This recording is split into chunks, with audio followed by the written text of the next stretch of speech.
보자, 몇 분 오셨나요? 오늘도 굉장히 저는 많이 오셨어요. 공유를 못하겠어.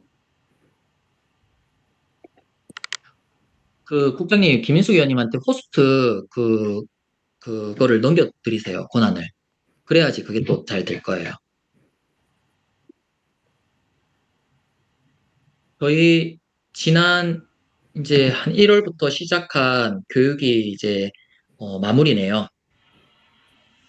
어, 자, 오늘 이제 김인숙 의원님의 수업을 끝으로 오늘 수요일 날그 오늘 중 강의하고 그다음에 토요일 날 농장 방문 예정되어 있는데 요번 주를 마지막으로 우리 지금 숨가빴던 정말 바쁘게 매주 수업 거의 매주 수업을 듣느라 고생하셨는데 정말 대단하신 것 같습니다. 그 열정에 감동드리고 감동하고 이 열정을 이어서 나무를 심는 데까지 이제 저희 이제 한 달 남은 것 같아요. 3월 정도면 이제 심으실 건데 나무를 진짜 심을 때까지 또 남은 부분은 개인적으로 또 이제 공부하시고 카페에서 또 Q&A 올려주시고 궁금한 게 많이 없으신가 봐. Q&A가 많이 없더라고요.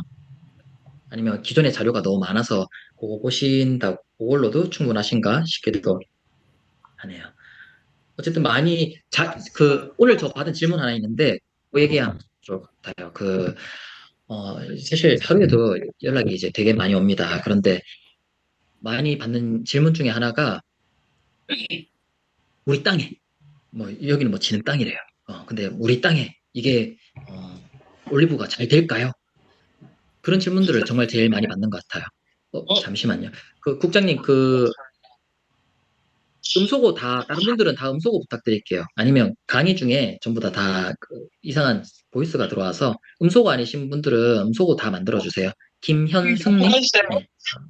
강현철님, 뭐, 네. 음소거 다 해주고 삼성조구는 누구시지? 그다음에 네, 김일현님, 조용훈님 음소거 해주시면 될 것 같아요. 네. 그런데 그런 질문들 되게 많이 하시죠. 그리고, 그 질문도 있었네요. 동쪽이랑 서쪽이랑, 강수량이 달라서 뭐 그런 점이 있는데, 어느 게 우리, 여기 동쪽에 심으면 되나요? 그런 거에 대답을 해줄 수 있는 사람은 아무도 없을 것 같습니다. 근데 제가 기본적으로 드리는 그, 가장 싸고, 가장 빠르고, 가장 확실한 방법이라면서 알려드리는 이제 방법이 있어요.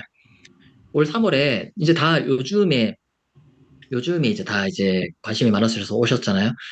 요번 3월에 나무를 두어 그루만 사서 그렇게 궁금하신 그 땅에다가 직접 한번 심어 보셔서 1년 한번 키워 보시라고 말씀드려요. 그거 말고서 누가 그 땅에 어떤 작물이 잘 되고 안 되고를 알 수 있겠어요. 그 땅, 그 토양, 토질 그거 하나 가지고 결정되는 것도 아니잖아요. 그죠? 강수와 바람과 주위 환경에 따라서 다 그런 복합적인 게 있는데 저희의 이런 간단한 질의응답 가지고 사실 모든 걸 다 해결할 수 있지는 않은 것 같습니다. 저희가 이번에 한, 둘, 셋, 한 4, 5차 주에 이런 강의를 이제 준비해서 오늘 이제 마지막 이제 온라인 강의인데 이런 강의를 하는 게 정말 기본적인 어떤 지식 정도를 빠른 시간 내 습득할 수 있도록 이제 좋은 기회를 만들어 드린 거지, 결국은 내 땅에서, 내 농장에서 제일 잘 자라는, 그런 작물을 찾고, 특히 그게 올리브인지, 올리브 중에서도 내가 선택한 이, 작물이 맞는지를 확인하는 그런 시간은 결국 스스로 할 수밖에 없는 것 같습니다. 네. 그래서, 정말 땅이 뭐 얼마 안 되시는 분, 큰 분 되게 다양하게 많은데, 너무 두렵고 걱정되시는 분들은, 그리고 특히나 이제 귀농하시고 처음 하시는 이런 분들은 너무 큰 투자 이렇게 당장 하실 필요 없이 좀 이따가 이제 김인수 의원님도 말씀드리겠지만 조금씩 조금씩 몇 주 심어보면 당장 다 알 수 있어요. 봄, 여름만 돼도 알 수 있는 것 같습니다. 그래서 그렇게 한번 해보시면 좋을 것 같습니다. 네. 저희 이제 시간도 얼마 없는데 제가 너무 뺐으면 안 되니까 딱 1분 전에 제가 딱 마치겠습니다. 오늘 수업 잘 들으시고요. 오늘 수업이 저희 지금까지 했던 수업들 다 중요하고 특히나 뭐 필수 교육도 있고 그랬었는데 결국은 제일 많이 여쭤보시는, 이제 점점 갈수록 심을 때가 가까워지면 칠수록 제일 궁금해하시는 올리브 품종, 그 다음에 이걸 어떻게 심을 것인가, 그런 게 제일 많이 이제 궁금하세요. 걔가 제일 이제 실제적이죠. 그래서 오늘 수업 내용이 가장 또 실제적으로 도움되는 그런 내용일 것 같습니다. 네, 오늘 강의 준비해주신 김인숙 위원님 박수와 환호로 환영해 주시면 감사할 것 같습니다.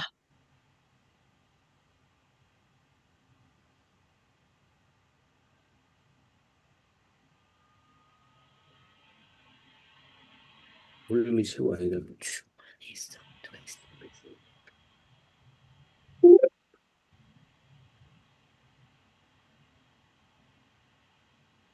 뭐라고?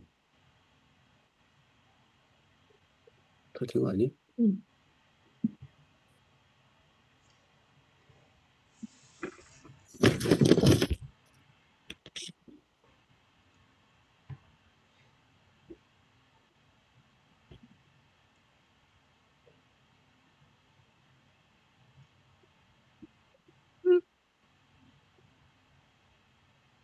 위원님 준비가 시간이 걸리시나 보네. 그 국장님 좀 도와주세요. 뭐 다른 안 되는 거 있으면. 강의 자료 저희 파일로 사실 다른 차수도 파일 공유 요청하시는 분들이 있는데 뭐 강사님들이 Recording in 급하게 progress. 좀 안 되시는 분들도 있고 그런데 여보세요? 이거 한번 확인해 볼게요. 네. 네, 김인숙 위원님 시작해 주시면 네네. 되세요. 죄송합니다. 마이크가 꺼져 있어서. 네. 지금 잘 들리시나요? 네. 오늘 제가 그 온라인 교육, 총 교육으로는 7차 시인데, 네. 오늘 말씀드릴 내용은 올리브의 식재와 전정 방법에 대한 기본적인 내용들입니다. 그래서 이것은 뭐 과수를 심어보신 경험이 있는 농부님들이나 혹은 정원수를 심어보신 분들은 다 기본적으로 알고 계실 아주 기본적인 내용들인데 그 순서와 그 내용들에 있어서 좀 주의해야 되는 부분들만 제가 한 번 더 짚어드리는 방식으로 진행을 해드리고 그다음에 전정 방법은 뭐 현재 저희가 올리브는 과수로서 올리브를 식재하시는 회원님들이 대부분이시기 때문에 그 과수의 전정 방법 또 그에 비해서 올리브의 특별한 전정 방법들 이렇게 좀 정리를 해서 한번 쭉 설명을 드리려고 합니다.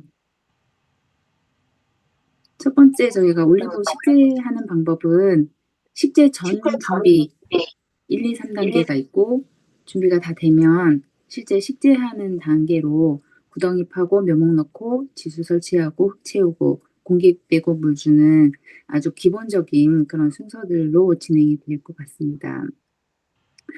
먼저 지금 저희가 뭐 그 농장들을 준비하신 분들이 다 상황이 다르기 때문에 여기 식재전 준비는 각자의 현재 준비되어 있는 농장 또 토지에 따라서 준비하는 방법을 각자 좀 결정하시는 것이 좋을 것 같습니다. 첫 번째 그 식재전 준비 1단계로는 예전에 우리 교육에서도 한번 말씀을 드렸던 것 같은데 토양의 산도를 먼저 체크를 해보시고 올리브 같은 경우에는 pH가 6.5에서 7.5 정도의 약산성, 약알칼리성 토양을 선호하는 식물이기 때문에 너무 산성화되어 있는 토양이다 하면 이 산도 체크는 이제 기술원 같은 데에다가 뭐 부탁을 하고 아니면 뭐 집에서 뭐 아주 간단한 방법으로 산도 측정은 할 수가 있습니다. 그래서 우리 농장이 토양이 너무 산성화되어 있다 하면 가장 손쉽게 할 수 있는 방법으로 석회보토를 살포해 주는 것입니다. 석회보토는 칼슘과 마그네슘이 같이 있는 그런 토양 계량제로서 사용하는 것이고 실질적으로 그 속에 내포되어 있는 칼륨과 마그네슘이 식물에 흡수되는 양은 아주 극소량이기 때문에 이것이 식물의 어떤 영양적인 효과를 기대하지는 않는 것이 좋고 일단은 토양을 개선하는 토양의 pH 농도를 조절해 주고 양분을 잘 흡수할 수 있도록 그 흡수를 향상시켜 주는 그런 역할을 할 수가 있습니다. 그래서 석회보토 같은 경우는 예전에는 뭐 무료로 배포도 하고 했지만 현재 뭐 각자의 지원 사업이나 이런 것들을 좀 점검해 보시고 그렇지 않으면은 이제 뭐 구매를 해서 사용하실 수 있는 그 토양 계량제입니다. 이 토양 계량제 같은 경우는 가능한 6일질 비료나 퇴비하고 같이 뿌리지 않는 것이 가장 중요한 포인트가 될 것 같습니다.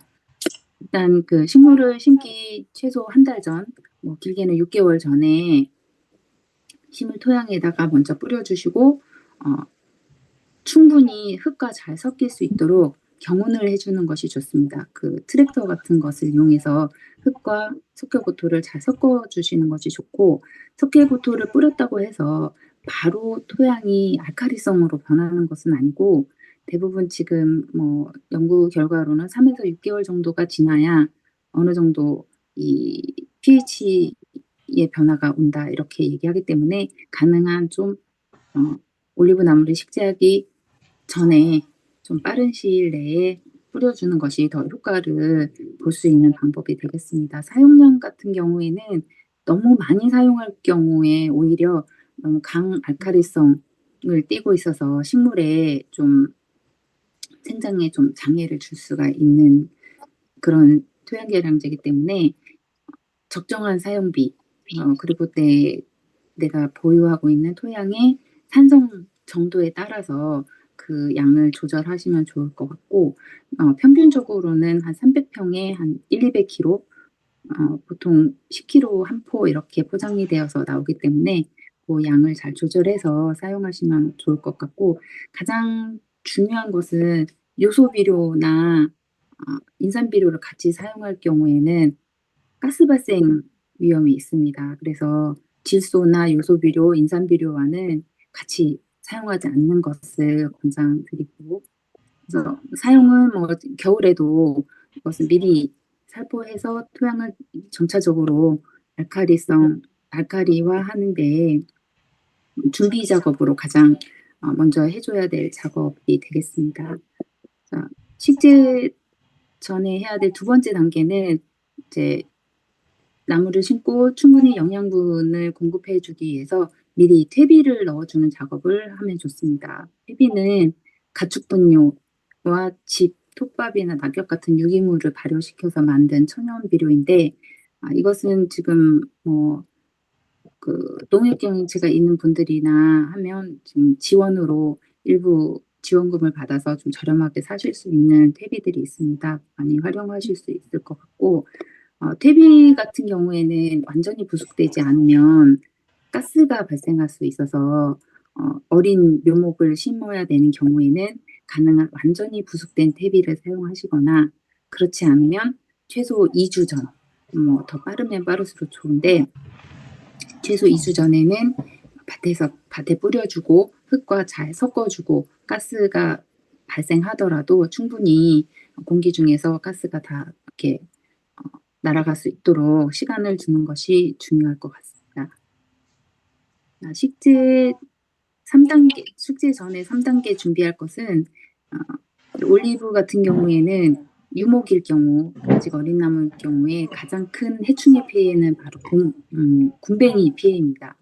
그 군뱅이 같은 경우에는 지하부에서 그 잔뿌리들을 다 갉아 먹으면서 나무를 고사시키는데, 이 피해가 사실 올리브 고사율에 있어서 가장 큰 피해라고 볼 수가 있습니다. 그래서 묘목을 심기 전에 미리 토양살충제 처리를 해주면 비용 대비 가장 좋은 효과를 볼 수가 있습니다. 일단 뭐 군뱅이들이 뿌리를 먹기 시작한 이후에는 굉장히 빠른 속도로 나무가 고사하기 때문에 방제를 하더라도 어느 정도 피해를 입을 수밖에 없는 상황이라서, 일단은 내가 심고자 하는 토양에 토양살충제를 100평에 한 포 정도, 지금 현재 나와 있는 토양살충제들은 대부분 다 같은 용량으로 포장이 되어서 나오기 때문에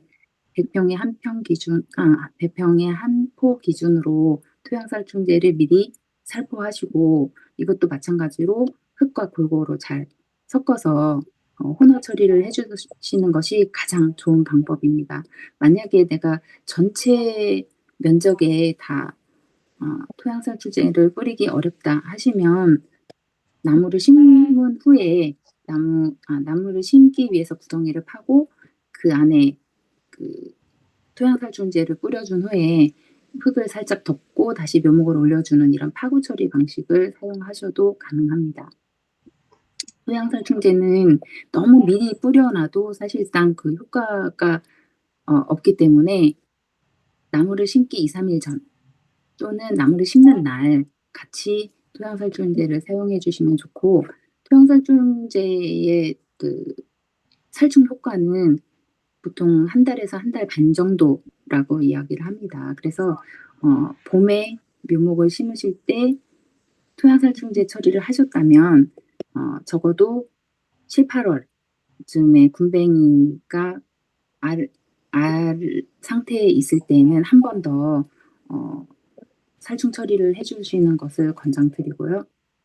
그다음에 이 토양살충제를 사용할 때는 반드시 성분을 좀 확인하셔서 한 해에 같은 성분의 약을 한 번만 사용하실 수 있도록 권장을 하고 있습니다. 그래서 이것은 뭐 거래하시는 농약상이나 농협에 가시면 사용 기록들이 있기 때문에 확인하시고 내가 사용했던 것과 다른 성분의 그 토양살충제를 사용하시는 것이 좋을 것 같습니다. 이렇게 해서 일단은 올리브를 심기 전에 식재전 준비를 마쳤다면 이제는 나무를 심는 방법, 순서에 대해서 말씀을 드리겠습니다. 처음에는 뭐 내가 심을 자리, 올리브 같은 경우에는 지금 저희가 권장하고 있는 식재 간격이 뭐 5m 곱하기 5m 아니면 5m 곱하기 4m, 뭐 여러 가지 본인의 환경과 그 농장 규모에 따라서 지금 내가 몇 주를 어떻게 심겠다라는 계획을 다 갖고 계실 텐데, 내가 심고자 하는 그 식재 간격에 일단은 지점을 표시를 해주는 것이 좋습니다. 그래서 열과 오와 열을 잘 맞춰서 심어 놓으면 이후에 관리도 쉽고 뭐 수확이나 뭐 퇴비를 주거나 약재를 할 때도 효율적으로 하실 수 있기 때문에 심어야 될 위치를 먼저 정하신 이후에는 심을 구덩이를 파주는데, 구덩이는 화분 크기의 2배, 지금 그 묘목 뿌리 크기의 2배 정도로 구덩이를 충분하게 파주고, 구덩이 안에 만약에 토양살충제를 사전에 처리하지 못했다면 구덩이 속에 토양살충제를 먼저 넣어주고 흙을 덮은 후에 이제 나무를 넣어서 심어주면 되겠습니다. 여기 이제 구덩이에 나무를 넣는 방법은 뭐 대부분 어느 정도 눈높이로 키를 맞추시겠지만 가능한 수평이 되게끔 같이 심어주는 것이 좋고, 화분에서 묘목을 꺼냈을 때 뿌리가 완전히 바깥쪽으로 다 돌아서 엉켜있고 말려있다면 손으로 살살 풀어주는 작업이 필요합니다. 근데 올리브는 뿌리가 굉장히 취약합니다. 그래서 현재 조합에서 지금 준비되어 있는 묘목들은 이렇게 뿌리가 많이 말려 있는 오래된 묘목들은 대부분 없거든요. 그래서 화분에서 조심스럽게 꺼내서 뿌리를 털지 말고, 그러니까 흙을 터는 과정에서 뿌리가 잔뿌리들이 많이 유실될 수가 있어서 가능한 뿌리를 털지 않고 구덩이에 넣어서 심는 방법을 권장드리겠습니다. 자, 이렇게 이제 구덩이에 넣는 것은 뭐 아주 기본적인 거겠지만 너무 구덩이가 얕아서 뿌리가 접힌다거나 나무가 휘어지거나 이렇지 않게 심어야 되고, 만약에 비탈진 곳이다, 경사면이라면 나무 자체를 경사지 있게 심으면 안 된다는 거죠.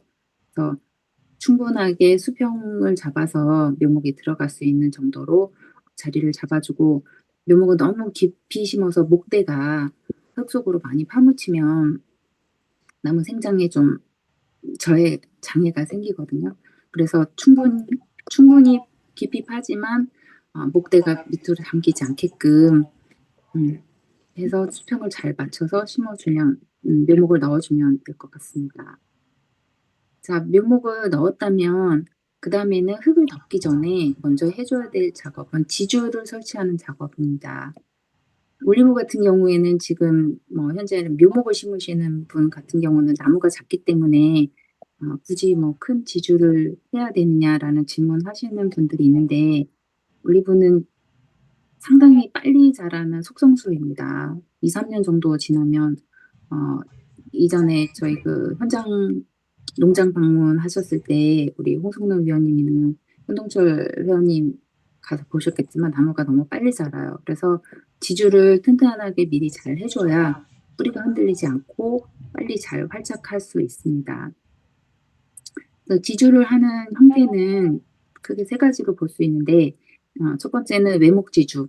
하나를 수직으로 박아주거나 아니면 사선으로 꽂아서 나무의 기둥을 고정시켜주는 방법이 있고, 두 번째는 H형 지주는 조금 이 나무가 앞으로 성목이 되었을 때, 그러니까 큰 나무가 되었을 때도 좀 장기적으로 사용할 수 있는 그런 지주 형식입니다. 그래서 양쪽에 지주를 받고 가운데 가로질러서 크로스바를 묶어주는데, 이 크로스바는 나무가 어릴 때는 아래쪽에, 나무가 점점 커지면 위쪽으로 높이를 조절해 가면서 좀 중장기적으로 사용할 수 있는 지주 형태입니다.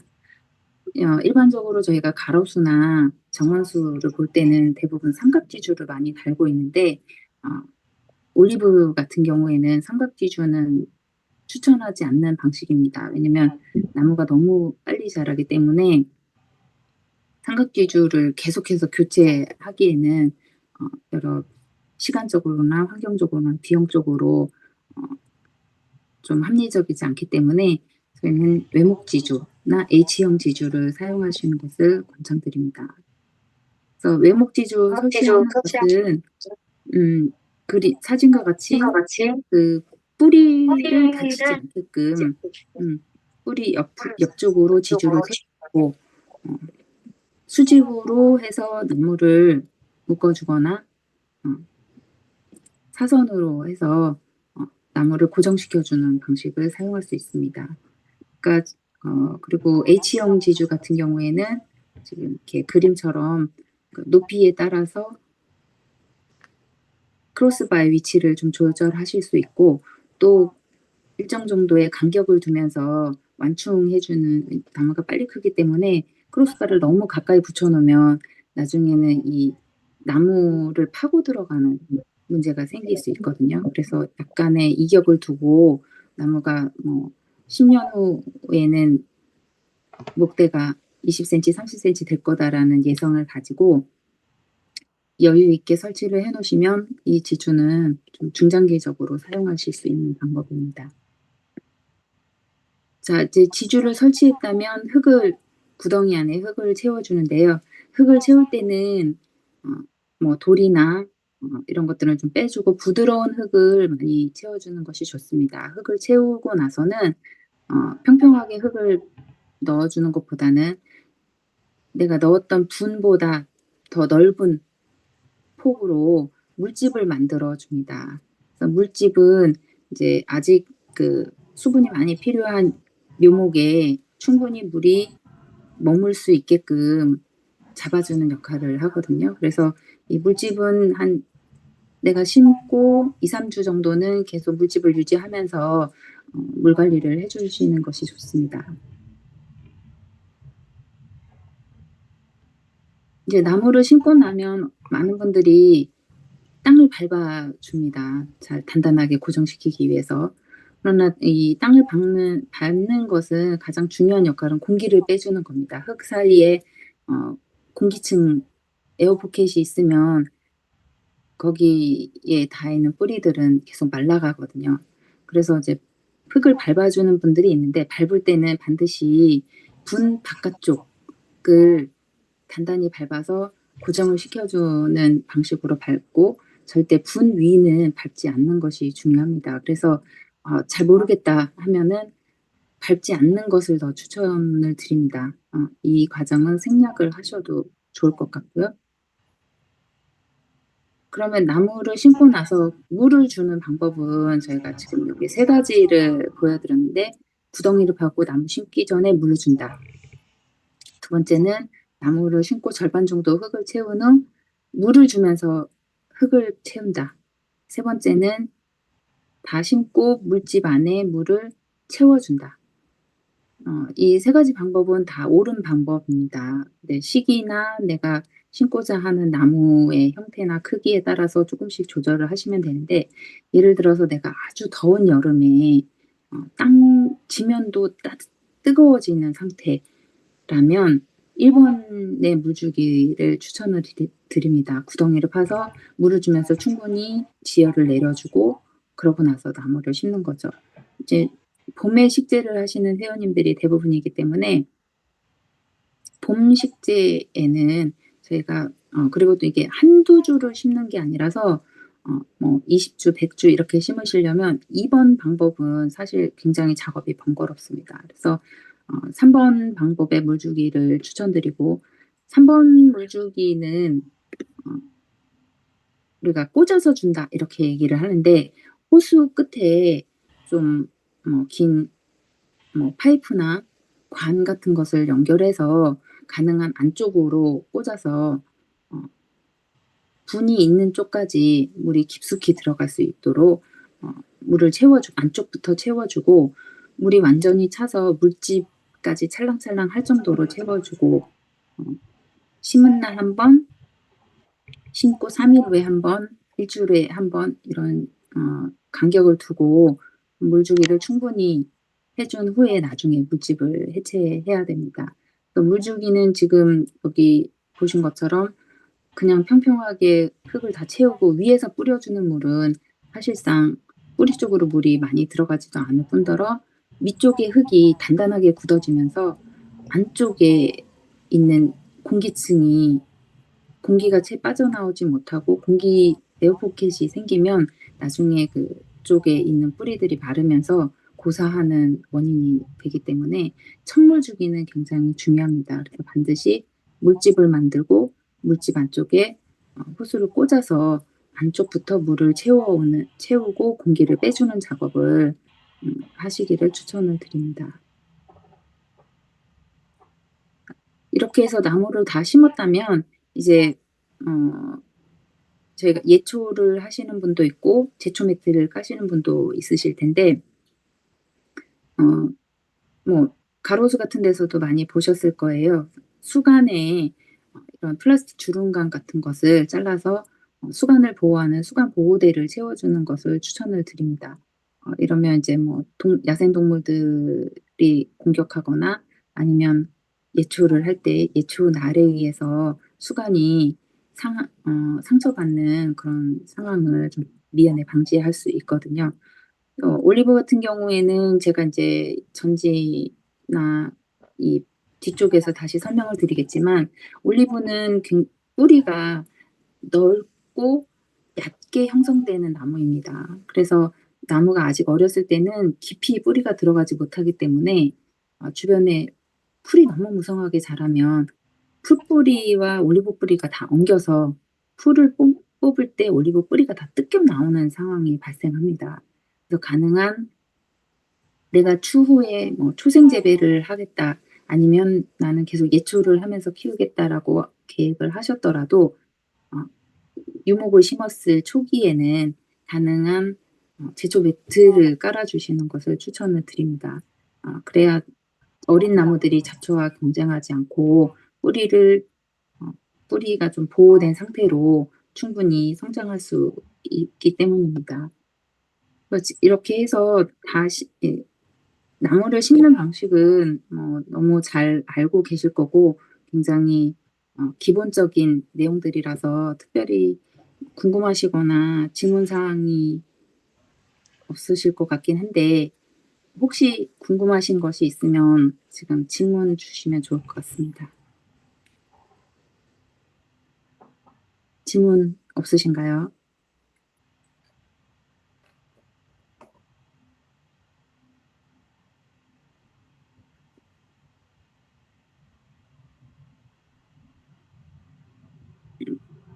땅을 팔 때 기계를 사용하는 것은 이제 나무가 크다 하면 포크레인 같은 것으로 구덩이를 파도 되고요. 우리 농장이 충분히 흙이 완전히 부슬부슬하고 삽으로 파기 좋다 하면 유목인 경우에는 삽으로 해서 구덩이를 파서 나무를 식재하는 것도 가능합니다. 올리브 나무는 연중 심을 수 있습니다. 하지만 너무 더운 여름은 나무들이 좀 기존에 있는 나무들도 증산량이 굉장히 많기 때문에 잎에서 그 수분이 굉장히 많이 증산되기 때문에 뿌리에서 물을 많이 마셔야 되거든요. 근데 묘목인 경우에는 아직 뿌리가 활착이 되지 않았기 때문에 그 가물고 더운 여름은 좀 기피해 주시는 것이 좋고, 제주 같은 경우에는 뭐 겨울도 식재는 가능합니다. 또 조합에서 지금 공급하고 있는 묘목이 화분에 되어 있는 분묘이기 때문에 아무 때나 식재해도 크게 문제는 없습니다. 또 다른 질문 있으실까요? 우드칩을 사용할 수 있습니다. 유럽 같은 경우에는 멀칭이라고 해서 이제 그라운드 커버를 해주는데 보통 우드칩을 많이 사용합니다. 근데 우드칩을 사용할 때는 그 군뱅이 피해가 좀 많이 발생한다라는 의견들이 많이 있고요. 우드칩을 보통 뭐 훈증을 하거나 어느 정도 살균, 살충을 한 우드칩을 사용하시는 것이 좋고, 우드칩은 잘 살균, 살충된 우드칩을 사용하신 경우에는 얘가 이제 썩으면서 부숙이 되면서 또 퇴비 역할도 하기는 합니다. 그러나 잡초를 막아줄 정도로 우드칩을 올리려면 거의 한 뼘 정도 올리셔야 돼요. 그래서 조금 그것은 뭐 사용하시는 것은 가능한데 효과면은 조금 고려해 보시는 것이 좋을 것 같습니다. 다른 질문 있으실까요?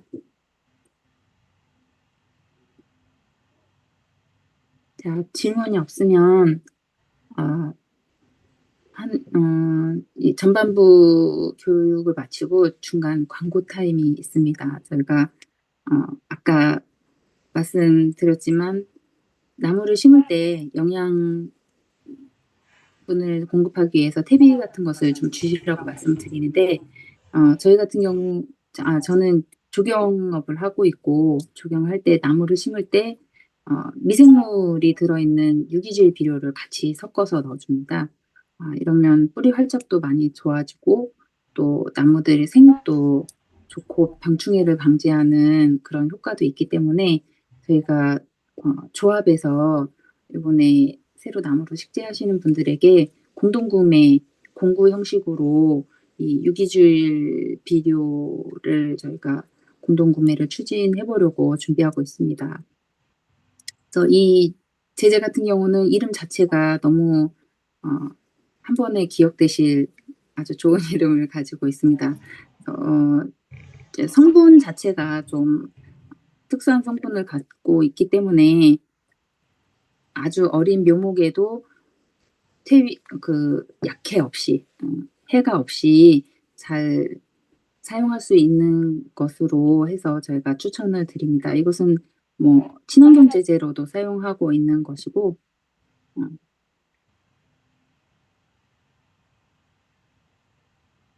자, 내용물은 휴믹산하고 바실리스 미생물이 있습니다. 바실리스는 저희가 알고 있는 청국장에 들어있는 미생물이 바실리스입니다. 그래서 일반적인 미생물 비료들이 한 번 발효하는 데 비해서 요 미생물 제제는 2번을 발효를 하면서 식물이 훨씬 건강하고 생육이 좋아지면서 좀 장애가 많이 줄어듭니다. 예, 이거는 유기질 자재로 등록되어져 있습니다. 또 여기 그 성분 중에 저희가 좀 관심 있게 보는 것은 기능성 물질이라고 하는 님이라는 그 식물에서 추출한 것인데요. 이것은 토질 개선 효과도 있지만 살충 성분이 있어서 식물 뿌리를 통해서 이 성분이 흡수가 되면 나무 자체에 면역성이 생긴다. 병충해에 좀 더 강한 내성을 가진다라고 알려져 있는 성분입니다. 그래서 지금 이런 성분이 포함되어 있어서 좀 추천드리는 미생물이고 이것은 저희가 2월 중순경에 묘목을 식재하시기 전에 조합에서 공동구매를 한번 수요 조사하고 공동구매를 추진할 수 있도록 하겠습니다. 이외에 알고 계신 더 좋은 비료나 퇴비가 있으면은 저희 조합 쪽으로 추천 주시고 의견 주시면 좋겠습니다. 그러면 두 번째, 이제 올리브를 잘 심었으면 어떻게 키워야 할까? 이것은 이제 토양에 대한 영양에 대한 이런 것도 있겠지만 그것은 이제 다음 시간에 다음 교육에서 저희가 다뤄질 예정이고, 자, 두 번째는 저희가 이제 전정하는 방법을 설명을 드리겠습니다. 전정은 누구 질문 있으신가요? 전정하는 예, 장우석입니다. 네. 예, 장우석인데요. 네. 질문해도 될까요? 네, 말씀하세요. 네, 예. 아까 깜빡 넘어간 것 같아요. 산성화된 토양을 확인하려면 어떻게 한다고 그랬죠? 기술센터에 연락을 하시거나 흙 갖고 가야 돼요? 그쪽에서 이제 지침을 알려주실 겁니다. 어떤 방법으로 진행하시는지. 예, 보통 그냥 임야에 이렇게 방치된 땅은 보통 산성화가 잘 안 되겠죠? 그래도 확인해봐야겠네. 예, 확인을 해보시는 것이 좋습니다. 예. 그리고 일단 확인해 볼겠고, 그리고 그 다음에 보통 제가 알기로는 이제 비료 같은 게 뿌리가 안착된다는 비료를 뿌린다고 하는데 이 미생물은 그거하고 관계 없나 보죠. 1단계 미생물 탭이 넣고 네, 토양 살충제도 같이 넣는다고 아까 그랬거든요. 네네. 이건 토양 살충제는 같이 이렇게 해도 해가 안 되나 보죠. 뿌리하고는. 네, 크게 문제되지는 않습니다. 그다음 미생물도 퇴비도 마찬가지로. 예, 미생물은 뿌리가 물을 잘 흡수할 수 있도록 이 무기질들을 잘 분해해주는 역할을 하기 때문에 그래서 도움이 된다는 네, 말씀이죠. 훨씬 도움이 됩니다. 네, 그러면 다음 전정 방법으로 넘어가서 설명을 드리도록 하겠습니다. 이제 조금 용어들은 생소하실 수 있는데 용어를 잘 아는 것보다는 내용을 그냥 이해하시는 정도 수준에서 강의를 들어주시면 될 것 같습니다. 저희가 지금 올리브 나무의 특성을 알아야 올리브를 어떻게 키울지 판단할 수 있기 때문에 기본적인 수목에 관한 내용을 말씀드리면 나무 같은 경우에는 저희가 이제 TR율이라고 해요. Top Root Rate라고 해서 뿌리가 형성되는 형태에 따라서 지상부의 수형을 잡아간다는 건데 두 가지로 크게 나눠집니다. 하나는 심근성. 심근성은 뿌리가 땅속 깊이 수직으로 깊이 자라면서 좁은 범위에 아주 깊게 뿌리를 박는 특성을 가진 나무들입니다. 그래서 안정적이고 튼튼해서 가뭄에도 크게 가뭄을 타지 않고 바람에도 좀 강한 성격을 가지고 있습니다. 이 심근성은 뿌리가 깊이 들어가기 때문에 나무도 거의 지면을 기준으로 거울처럼 생각하시면 됩니다. 아주 대칭된다고 보시면 돼요. 그래서 주간형 나무들인 경우에는 줄기도 위로 곧게 중심줄기, 이게 중심줄기를 주간이라고 해서 주간형 이렇게 부르는데 이 중심줄기가 위로 곧게 뻗어 올라가면서 자라는 그런 나무입니다. 대표적인 나무로는 소나무, 참나무, 대추나무 등이 심근성 나무이고 저희 올리브 같은 경우에는 청근성 나무입니다. 청근성이라는 것은 뿌리가 얕고 넓게 이 표토에서 40cm 이내에 이 토양층에 분포하고 있는 나무들입니다. 장점으로는 넓게 뿌리가 뻗어 나가기 때문에 물을 빠르게 양분을 빠르게 흡수할 수 있어서 성장 속도가 굉장히 빠르다는 것이고 단점은 뿌리가 땅속 깊이 들어가지 않기 때문에 건조에 좀 취약할 수 있습니다. 특히 제주같이 바람이 많은 지역에서는 바람에 좀 쉽게 쓰러질 수 있는 바람에 취약한 그런 수영입니다. 그래서 천근성인 나무들은 보통 개심형은 가운데를 비워서 넓게 안쪽으로 햇볕과 바람이 잘 들어갈 수 있게 만들어주는 수영입니다.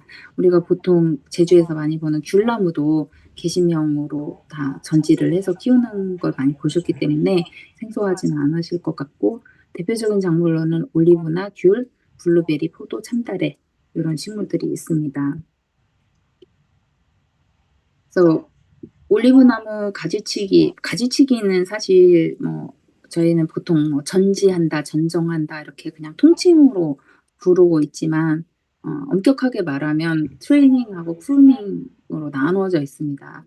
그래서 내가 어떻게 전지를 할 것인가, 어떻게 전정을 할 것인가는 처음 목적이 중요하겠죠. 내가 관상수로 키울 것인가, 과실수로 키울 것인가 하는 부분도 있을 겁니다. 올리브 같은 경우에는 저희가 지금 과수로 재배를 하시는 회원님들이 대부분이기 때문에 과수의 수영을 잡아가면서 키워야겠죠. 그래서 햇볕이 잘 들 수 있도록 나무 안쪽에 너무 밀집되어 있거나 서로 간섭하는 가지들을 잘라서 충분하게 모든 가지 잎들이 햇볕을 잘 보고 바람이 잘 들 수 있게끔 가지치기를 해주는 것이 좋습니다. 그리고 너무 한쪽에 수영이 쏠려서 한쪽에 가지에는 많이 달리고 한쪽 가지는 너무 약해지거나 이런 수세 조절을 할 때에도 이런 전지 전정이 필요한 거고요. 정지 같은 경우에는 보통은 우리가 도장지를 잘라주거나 전체적인 나무의 수영을 잡아줄 때는 정지라고 합니다.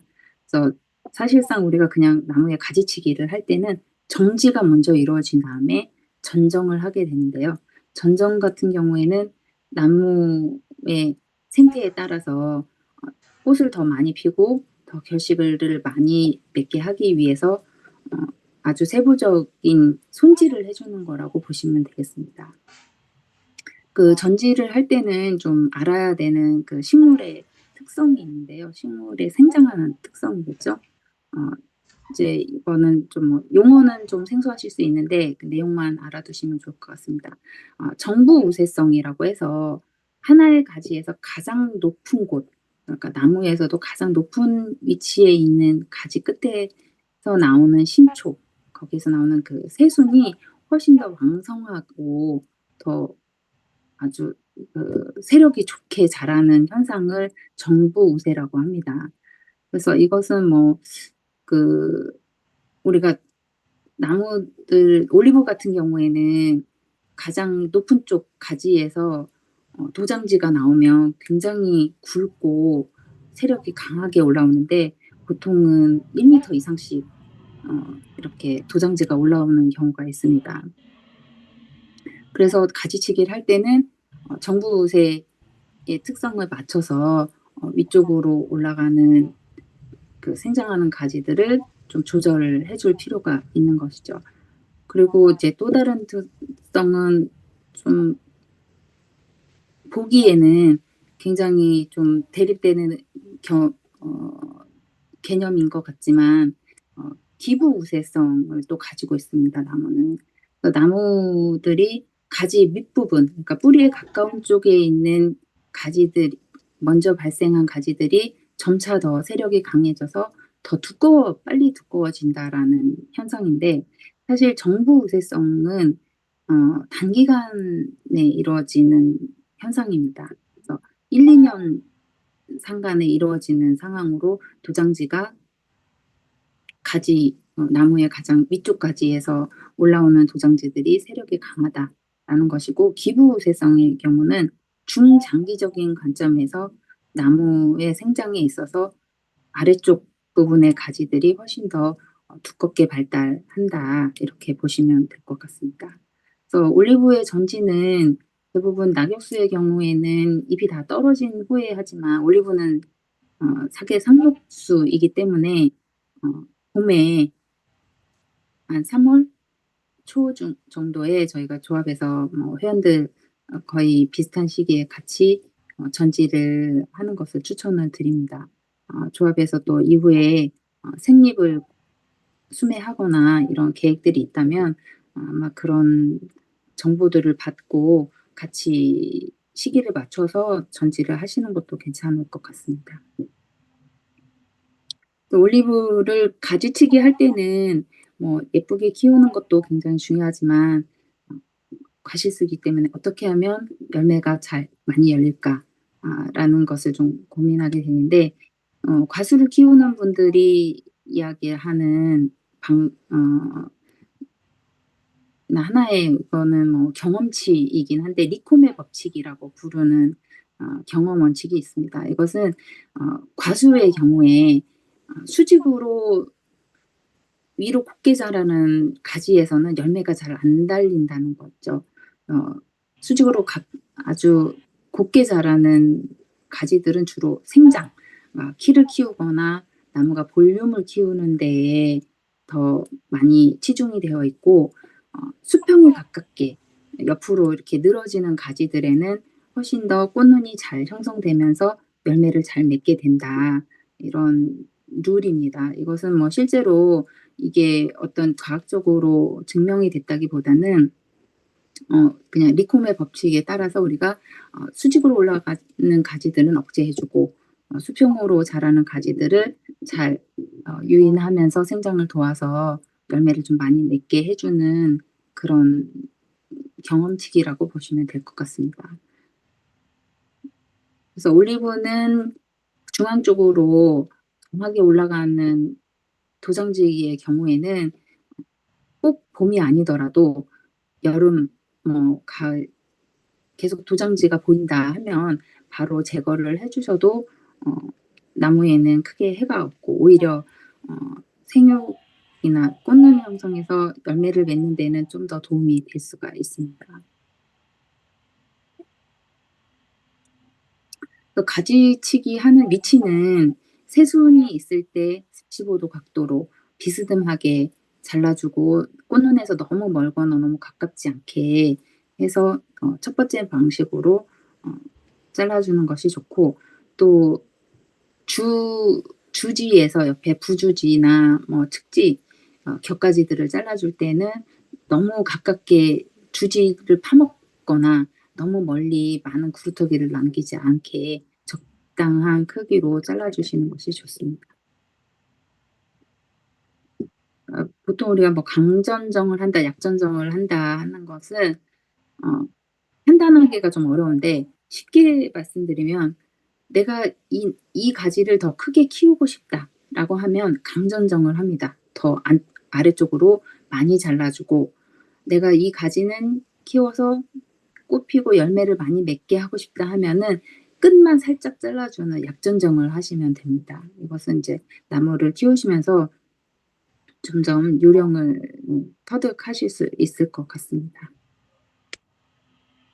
올리브 전정의 예시는 이제 첫 해의 경우에는 수직으로 올라가는 주간, 그러니까 가장 중심 가지를 잘라서 개심형으로 넓게 가지들이 잘 펼쳐질 수 있도록 잘라주는 것이 중요합니다. 그리고 그 후속 연도에는 더 잔 가지들이 많이 나올 수 있게끔 해주는 그런 전지 요령이 필요할 것 같습니다. 보통 이제 그 나무를 자를 때 아주 기본적인 것은 서로 간섭하거나 안쪽으로 파고든 나무 중심 쪽으로 파고드는 가지들은 모두 제거해 주는 것이 좋고 가능한 수직으로 위로 곧게 자라는 가지들은 다 잘라주는 것이 좋습니다.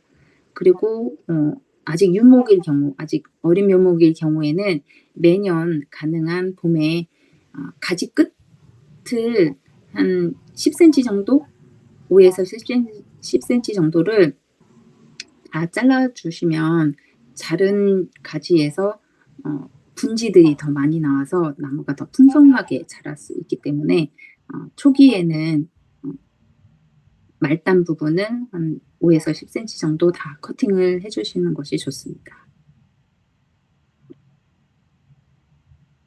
올리브가 지금 이제 묘목인 경우에는 그런 경우가 많지 않지만 한 정식을 한 이후에 4년, 5년 지나면 어느 가지를 자르고 어느 가지를 남겨야 될지 판단하기가 좀 쉽지 않은 경우들이 있는데 가장 중요한 것은 충분히 나무가 잘 벌어지게 해야 된다. 그래서 중앙 쪽에 있는 굵은 가지들은 다 제거를 해주시고 그 다음에 겹가지에서 내가 손으로 휘었을 때 유연하게 휘어지는 가지는 남겨놓으시고 내가 손으로 휘었는데 얘가 굉장히 빳빳하게 이렇게 곱게 서 있어서 휘면 부러진다 하는 가지들은 다 잘라주시면 되겠습니다. 아주 쉽게 판단할 수 있는 방법이고요. 실제 올리브를 가지치기 하는 영상은 제가 유튜브로 잠깐 좀 보여드릴 수 한 5분 정도 보여드리도록 하겠습니다. 지금 네.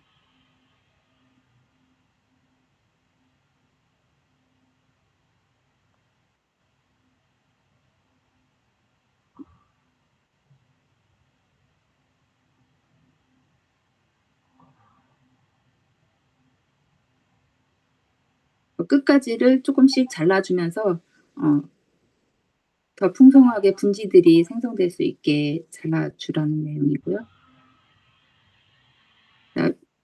중앙에서 가운데로 수직으로 곱게 올라오는 가지는 제거를 해줍니다.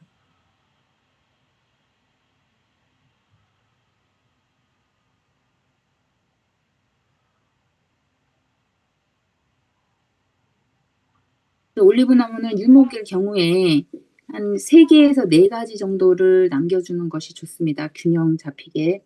그러나 처음부터 3가지를 남기는 것은 조금 리스크가 있겠죠. 만약에 3가지를 남겼는데 바람에 의해서나 물리적인 위원님 충격에 말씀 중에 의해서 죄송한데 네. 지금 여기 PDF만 공유되고 영상은 공유 그래요? 안 되고 있어요. 화면 공유 다시 하셔야 될 것 같아요. 화면 안 나가고 있나요? 네. 어떻게 해야 될지 모르겠는데. 화면 공유 버튼을 다시 누르시고 그 유튜브 나오는 창을 공유 클릭하셔야 될 거예요. 공유.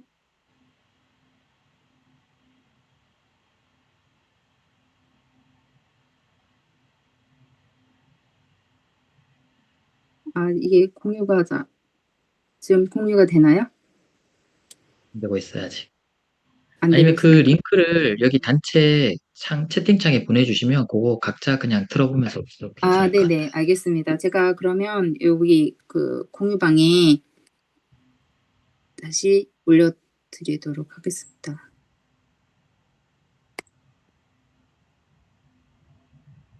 됐나요?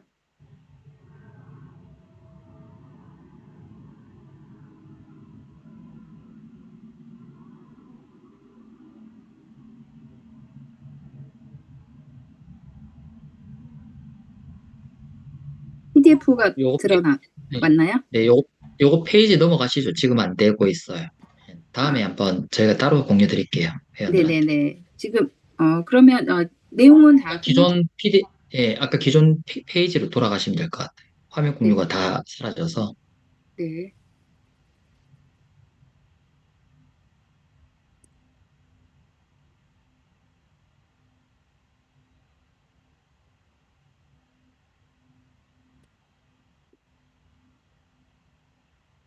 네. 공유가 됐나요? 네, 화면 나오나요? 화면 나오고 네. 있습니다. 네네. 이제 그냥 결과 사진만 일단 좀 보여드리겠습니다. 이렇게 해서 한 4개 정도의 가지를 충분히 간격을 두고 벌려서 잘라주시면 될 것 같습니다. 자, 이 나무는 오른쪽 같이 이렇게 전지를 완전히 벌려놓은 형태죠. 그래서 너무 가까이 붙어 있는 아이들은 가능한 겹쳐지지 않게끔 다 제거를 해주시는 게 좋습니다. 자, 이거 좀 더 확연하게 보실 수가 있죠. 전지하는 방법들을. 혹시 아까 말씀드렸지만 뭐 바람에 의해서나 물리적 충격에 의해서 가지가 부러질 수도 있기 때문에 자라는 과정에. 그래서 너무 유목일 경우에는 3가지를 남기는 것은 조금 리스크하다. 그래서 4개에서 5가지 정도를 남겨놓고 조금 더 자랐을 때 계속 남겨야 될 가지를 놓고 나머지는 제거해주는 방식으로 점차적으로 전지를 하시는 것이 훨씬 좋을 것 같습니다. 자, 아주 큰 나무의 경우에는 뭐 이제 우리 회원농가들이 많진 않지만 이렇게 풍성하게 돼 있으면 가운데 쪽이 완전히 꽉 차서 햇볕이나 바람이 들어가기 어려운 상태라서 전정을 하고 나면 이런 형태로 충분히 안쪽까지 햇볕과 바람이 들어갈 수 있게끔 이렇게 전지를 하고 위쪽에는 굵은 가지들을 최대한 제거하고 잔 가지들, 측지들에서 열매가 맺기 때문에 유연한 측지들을 충분히 남겨주는 그런 전지 방법이 좋을 것 같습니다. 결과적으로 저희가 나무는 최종 이런 정도의 수영을 만들겠다라는 목표로 유목일 때부터 나무를 다듬어 가면서 키우면 훨씬 더 결실도 많고 나무 관리도 쉬울 거라고 생각합니다. 지금 뭐 저희가 전지 관련해서는 여기까지 말씀을 드리고 또 궁금하신 사항 있으면은 질문해 주시면 좋을 것 같습니다. 제가 그 아까 전지 관련된 유튜브 영상은 전체 카톡방에 공유 드리도록 하겠습니다.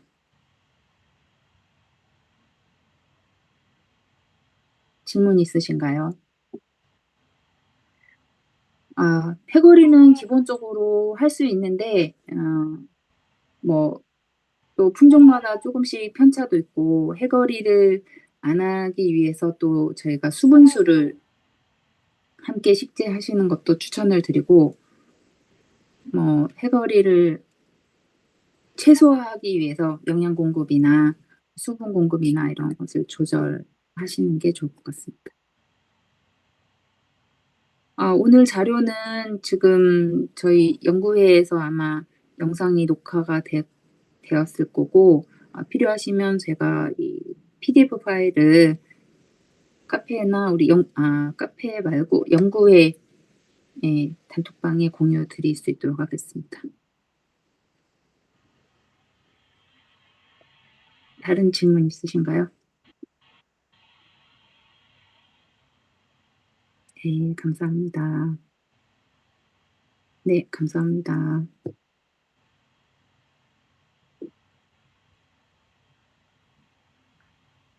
다른 질문 없으면 조금 위원님 질문. 뿌린 묘목을 식재할 경우 초기의 밀식 재배가 권장되나요? 올라와 있습니다. 제가 질문이 좀 안 보여가지고 묘목을 심을 경우 밀식 재배 권장하는지 질문 주셨나요? 뿌린 묘목을 심을 때 밀식 네. 재배 권장하는지. 딱히 권장은 안 해드립니다. 저희가 저번에 우리 정희열 고모님도 강의하시면서 마지막에 가장 강조하신 부분이 나무가 어린데 너무 멀리 심는 거 아니야? 라고 생각해서 좀 미식을 했다가 나중에 뽑아서 옮겨야지 하시는데 사실 그게 작업성도 좋지 않고 올리브는 굉장히 빨리 자라기 때문에 미식은 추천하지는 않습니다.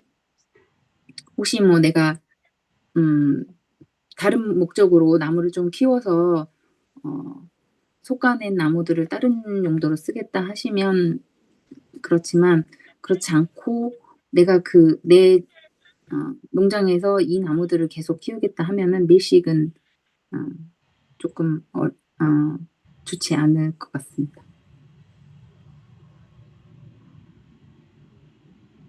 앞쪽에도 질문이 있었나요? 제가 지금 질문이 이제 막 묘목 심으신 분들이 전정을 언제 하냐? 전정은 묘목인 경우에도 필요한 경우는 전정을 해야 됩니다. 그래서 뭐 이 묘목을 준비한 농가에서 나무를 일일이 하나씩 다 전지를 완벽하게 해가지고 판매하는 것이 아니기 때문에 내가 나무를 보고 필요할 경우에 아주 묘목인 경우에도 불필요한 영양분을 계속 소모하고 있는 가지들이 있다면 빨리 제거해 주시는 것이 내가 키우고자 하는 가지들한테 영양분을 더 많이 몰아주는 효과가 되겠죠? 퇴비 공구 가격 궁금하답니다. 지금 여기 판매 가격은 3만 원으로 업체에서 판매를 하고 있는데 저희는 10%에서 15% 사이의 할인율을 지금 조율을 하고 있습니다. 그래서 저희가 공동 구매하는 기간 동안에 할인을 받아서 저희 회원님들한테 공급을 해드리려고 준비하고 있습니다. 관련해서는 저희가 카페나 뭐 연구회 쪽에서 다시 공지를 드리도록 하겠습니다. 또 다른 네, 질문. 질문 더 있으신 분들은 이제 카페에서 통해서 하면 좋을 것 같고요. 오늘 마지막에 공유 주신 저희의 목표라는 올리브는 한 1000년을 키워야 되는 거 아닌가요?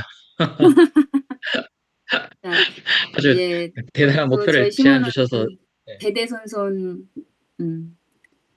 갑오로 아주 키우실 수 열심히 있는. 해야 되는 동기부여를 해주셔서 너무 감사드립니다. 김인숙 위원님한테 다시 한번 감사 말씀드리고요. 저희 처음에 이제 말씀드린 것처럼 저희 총 8회차 이제 교육했는데 이제 온라인 강의는 오늘이 마지막입니다. 요거 이제 또 정리해서 공유 드릴 수 있도록 하고요. 저도 공통 질문 좀 있어서 다 이제 감사드린다고 대화가 되게 많이 올라오고 있네요. 네, 감사합니다. 예. 이제 저희 마지막 이제 강의죠. 현장 실습 2월 7일 토요일 10시에 이제 애월 쪽에서 저희 김인숙 위원님, 강사님 농장 방문하면서 특히 이 농장은 또 여러분들 제일 많은 분들 또 방문해 주실 것 같은데 저희가 조합에서 묘목 공급할 때 김인숙 위원님 농장에서 이제 많이 나가고 있어요. 그래서 아직까지 묘목 구입 못 하신 분들은 여기 또 직접 가서 내가 봄에 심을 묘목 저희 보통 이제 3월 달에 분출하거든요. 그때 이제 나갈 때 미리 묘목들 직접 보고 주문할 수 있는 기회. 그리고 또 내가 묘목을 우리 농장에서 키울 때 어떻게 키우면 좋을까 그런 거 이제 확인하실 수 있는 그런 차원에서도 굉장히 좋을 거라서 특히 많은 품종들 되게 많다 그러던데 실제로 보면 또 어떨까? 이런 게 또 보면 달라지지 않겠어요. 그래서 그런 것들 볼 수 있는 좋은 기회가 될 것 같습니다. 그래서 이번 주 2월 7일 토요일 10시에 애월에서 뵙도록 하겠습니다. 요것도 나무 이야기 나왔으니까 마지막으로 제가 또 그 공유 드릴 게 이제 여쭤보시는 게 저희 신규로 가입하시는 분들은 많이 들으셨을 거예요. 조합에서 판매하는 묘목을 구입해야 나중에 조합에서 수매하거나 가공할 때 우선권을 드립니다. 뭐와 비교해서 조합 외의 업체에서 우리가 어딘지 모르는 그런 곳에서 사셨던 그런 묘목, 이런 거에 비교해서 조합에서 사신 묘목들의 우선권을 먼저 줄 수밖에 없다. 그런 거에 대해서 왜 그럴 수밖에 없는지는 제가 여기 단체 창에 공유드린 제주에서 올리브 품종을 고르고 올리브 나무를 살 때 고민해야 될 점, 요거 이제 한번 보시면 참고가 되실 것 같고요. 그런데 저희 조합에서도 이렇게 묘목을 적극적으로 본격적으로 판매가 하게 된 거는 본래부터예요. 그래서 저희가 조만간 더 세부적인 안내를 드리겠지만 작년까지 저희가 조합에서 나무를 팔지도 않았는데 옛날에 샀던 사람들 어떻게 이런 고민들에 대해서는 마음을 놓으셔도 되고 저희가 이걸 하는 이유는 보다 더 안정적이고 그다음에 저희의 제주 올리브 생산자들의 성공은 제주 올리브 조합에서 그다음에 서로 이제 윈윈할 수밖에 없어요. 그리고 둘 중에 하나가 안 되면 둘 다 안 되는 거예요. 그래서 조합도 강하게, 그다음에 생산자도 강하게 키우려면 저희가 이런 과정을 함께 거쳐 나가야 될 것 같습니다. 그래서 2025년도까지 묘목을 구입하셨던 분들은 이제 어쩔 수 없는데 지금부터 이제 묘목을 구입하시는 분들은 정말 요점 유의하셔서 앞으로 이제 올리브 영농 경영하시는데도 참고하시면 될 것 같습니다.